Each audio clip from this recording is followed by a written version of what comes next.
kau politik damai Jen.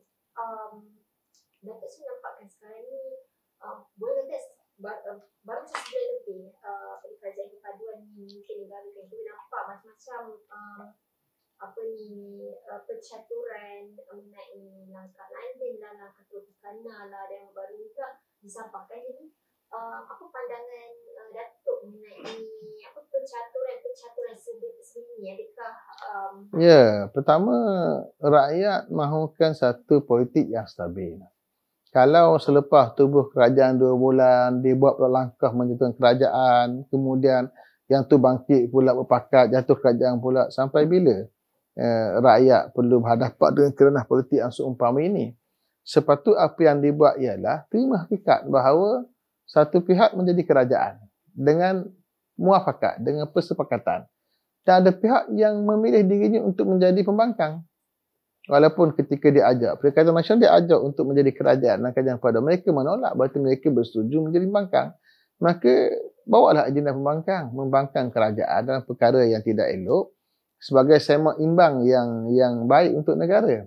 Dan kerajaan yang melaksanakan tugasan berkerajaan berhak untuk dikritik dan juga berhak untuk ditegur atas kesilapan dan dibantu atas kebaikan yang mereka laksanakan. Kalau itu yang kita boleh buat, kita akan pergi pada satu politik damai yang menguntungkan rakyat untuk tempoh 5 tahun. Kerana pertukaran kerajaan dalam masa yang singkat ini memang dia akan mengganggu banyak pengurusan di peringkat negara, termasuklah pengurusan di peringkat pegawai kerajaan, perubahan itu, perubahan ini yang sangat banyaklah. Jadi kita tidak wajar mengulangi apa yang berlaku sebelum ini. Yang berlaku itu biarkan yang berlaku dengan sebab-sebab tersendiri, sebab tentu. Untuk yang terkini tak perlu kita ulang. Jadi tidak wajarlah untuk Perikatan Nasional merancang untuk menubuhkan kerajaan. Dan kita nampak cara tak ada cara lain. Membeli ataupun menarik ahli-ahli pada BN, memecahkan parti orang lain.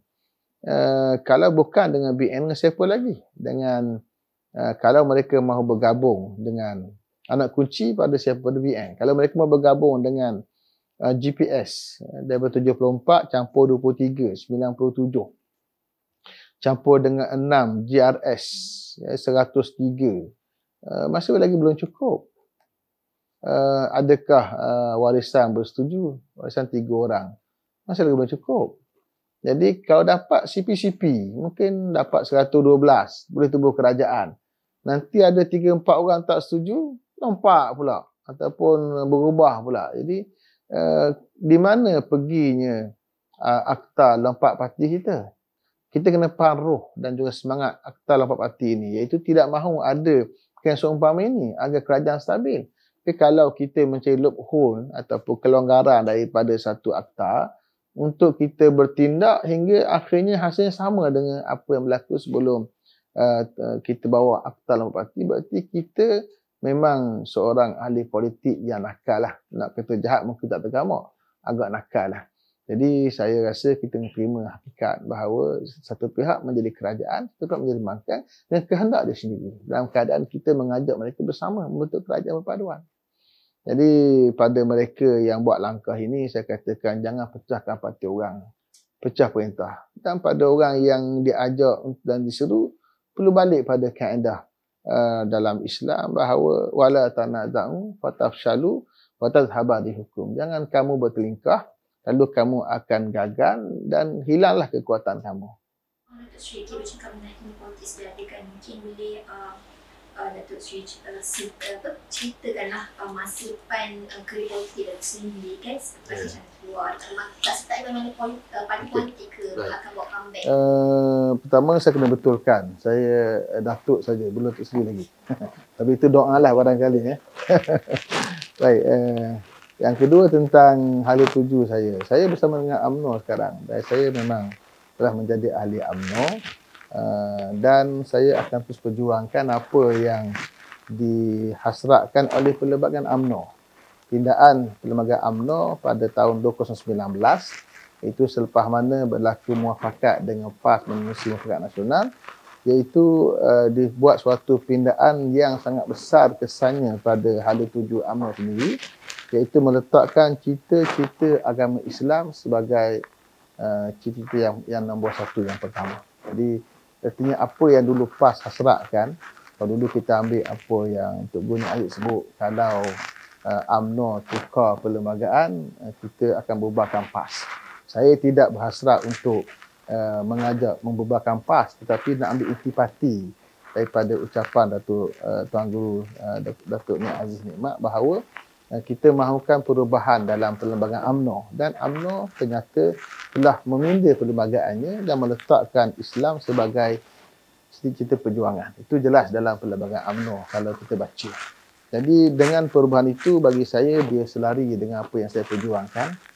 Yang saya perjuangkan ialah Islam dan politik Islam, dan UMNO telah bergerak ke situ, dan muafakat nasional yang kita bentuk dalam tempoh 2 tahun lebih atau 3 tahun bagi saya sangat besar artinya dalam menggerakkan kedua-dua parti untuk satu cita-cita politik yang besar, iaitu politik Islam. Jadi saya sekarang bersama dengan UMNO dan juga Barisan Nasional. Betul. Macam sebelum ni kan, macam sebelum PRU lagi, Datuk ada sama perjuangkan kerjasama muafakat nasional kan, antara UMNO dan PAS supaya bekerjasama dalam PRU supaya menang besar. Jadi apa yang macam sekarang ni, selepas PRU pula Tan Sri Anwar Musuh sekarang mengusulkan muafakat nasional, adakah ini muafakat nasional satu muafakat usaha yang Datuk rasa yang Datuk jangkakan? Ada dua angle dalam soalan tadi. Satu, muafakat nasional itu sendiri. Saya tetap memperjuangkan muafakat antara dua parti, PAS dan juga UMNO. Apa alasan saya? Kerana satunya pertembungan yang panjang berlaku antara PAS dan UMNO selama lebih 40 tahun yang memecahkan orang Islam, Melayu Islam di kampung-kampung. Mungkin tak terasa di bandar yang tidak hidup masyarakat, tapi di kampung dia sangat terasa. Jadi ubat kepada penyakit perpecahan Melayu Islam ini ialah muafakat nasional pada ketika itu. Menggabungkan dua parti, PAS dan juga UMNO, menyebabkan kaum keluarga yang berpecah kerana politik dapat dicantumkan. Dan ini bukan sesuatu yang teori, kerana saya hidup di saat itu, saya hidup di suasana itu, suasana pertembungan yang tajam antara PAS dan juga UMNO. Dan buktinya ialah selepas mana berakhir, mungkin perkataan berakhir itu boleh ditafsirkan lagi, bila mana berakhir muafakat nasional, kita lihat pertembungan itu kembali menjadi tajam, menunjukkan bahawa memang asalnya tajam, kemudian diredakan dengan sebab ada muafakat nasional. Berakhir muafakat nasional, kembali tajam. Artinya, kalau hari ini kita nilai tujuan dan matlamat muafakat nasional bukannya untuk menang pilihan raya, tetapi untuk menyatukan umat, maka bagi saya dia gagal. Kerana PAS dan UMNO kekal menjadi musuh yang bertembung. Ya, mungkin kita kata PAS telah berjaya untuk menambah sokongan dan menyurutkan atau menyusutkan sokongan pada UMNO, tetapi kita bukan mahu menyusutkan satu parti dan menambah satu parti. Tidak. Yang kita mahu ialah menyatukan dua parti untuk mereka duduk setempat sekali hingga satu keluarga tidak pecah lagi. Itu hasrat kita. Jadi bagi saya, dengan hasil keputusan PRU baru ini, dari sudut matlamat menyatukan umat, kita gagal. Berpecah umat kerana pilihan raya. Bahkan lebih tajam, berlaku serang menyerang, kata mengata, sindir menyindir. Ya, kita rasa pelik dalam keadaan selama 2 tahun PAS dan UMNO duduk bersama, bercantum, akhirnya boleh bergaduh kembali kerana hanya sebab politik. Saya kata kita mesti kekal memperjuangkan muafakat antara PAS dan juga UMNO dalam bentuk macam mana, wallahu ta'ala alam, surah pada penas masa. Tapi mesti ada kepala setiap orang, baik dia ahli UMNO atau pimpinan UMNO ataupun ahli PAS, pimpinan PAS, untuk menyatukan semua orang tadi, kerana itu adalah perintah agama Allah Subhanahu Wa Taala. Itu satu tentang muafakat nasional. Jadi harapan saya versi perpaduan akan dapat kita permulakan balik atas nama apa sekalipun.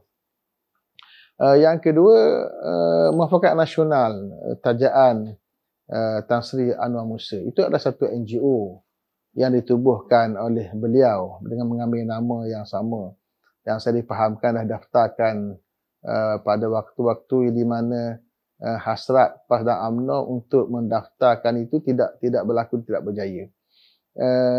dia bagi saya MN itu tidak mewakili MN yang kita perjuangkan. Kerana MN kita perjuangkan adalah hubungan PAS dan UMNO antara dua parti yang secara rasmi. Tetapi MN yang dibawa oleh Tan Sri itu adalah sebahagian untuk mencantumkan individu-individu, mungkin cross parti lah, daripada PAS, daripada UMNO. Itu adalah sebahagian tugasan yang mungkin masing-masing boleh menilai kelebihan dan keburukan. Tetapi saya menyatakan bahawa muafakat nasional kita inginkan ialah muafakat dua parti secara rasmi antara pimpinan parti. Sebab muafakat dua parti secara rasmi melibatkan pimpinan parti, dia akan membawa kepada perpaduan di kalangan ahli-ahli parti. Itu yang kita mahu. Kalau MN tajaan baru ini menjadi sebab untuk parti berpecah, maka itu tidak akan mencapai matlamat.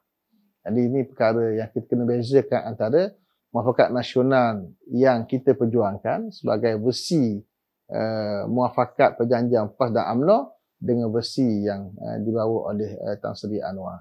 Bagi saya, Tan Sri berhak untuk meneruskan apa yang diperjuangkan, tetapi perlu diberi faham oleh rakyat beza antara MN sebagai satu wadah politik menyatukan umat dengan MN yang merupakan sebuah NGO yang cuba untuk menyatukan orang-orang Islam.